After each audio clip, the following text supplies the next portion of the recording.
Qaynanama sürpriz etdim və Ez qrupun əməkdaşlarını da götürdüm, yollandım qaynanamgilə. Bizi ilk görəndə qaynanamgil həm şoka düşdülər, həm də çox sevindilər. Çünki nə yalan deyim, biz bilirsiniz qaynanamgildən ayrı yaşayırıq, bir evin içi deyil. Əvvəllər bir evdə yaşayanda hər işi, yəni özüm görürdüm.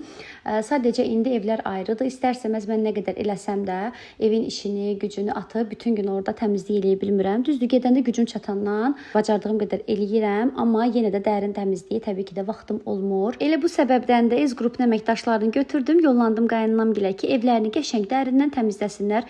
İlk öncə qaynanamın otağından başladılar. Xanımlar, inanın mənə ki, pərdələrə qədər dedilər çıxardın. Atdıq maşına yuyuldu, çıxartdılar həmin o pərdələri, yenidən yerinə astı xanımlar. Dip köşə, yəni o nöqtə olmadı ki, təmizlənməsin. İnanın mənə hər yer gül, çiçək kimi o qədər razı qaldıq ki, inanın mənə reklam deyil. Nənə dönə 100 dəfə sağ ol dedi ki, əliniz qolunuz var olsun. Hər yer çiçək kimi oldu. Bilirsiniz, ataplenlərin aralarını təmizləmək çox çətin olur. Xanımlarda xüsusi buxar aparatları var idi. Onlarla, yəni hansı ki, getməyən ləkələri, aralardakı çirkləri falan hamısını buxar aparatını təmizlədi.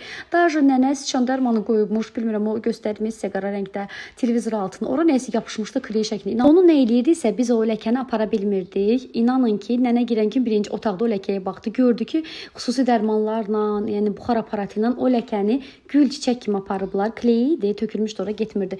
Hər yer çiçək kimi idi. İnanın gecə artıq dedi ki, qurban olub biz sizi qovuruq, siz getmək istəmirsiniz də. Yəni çıxın gedin də. Hər yer tərtəmizdir. Vallahi hələ xanım çöldəki qapını silirdi, çöldərdəki gecə pəncərələri silirdi. Yəni həqiqətən sadəcə super.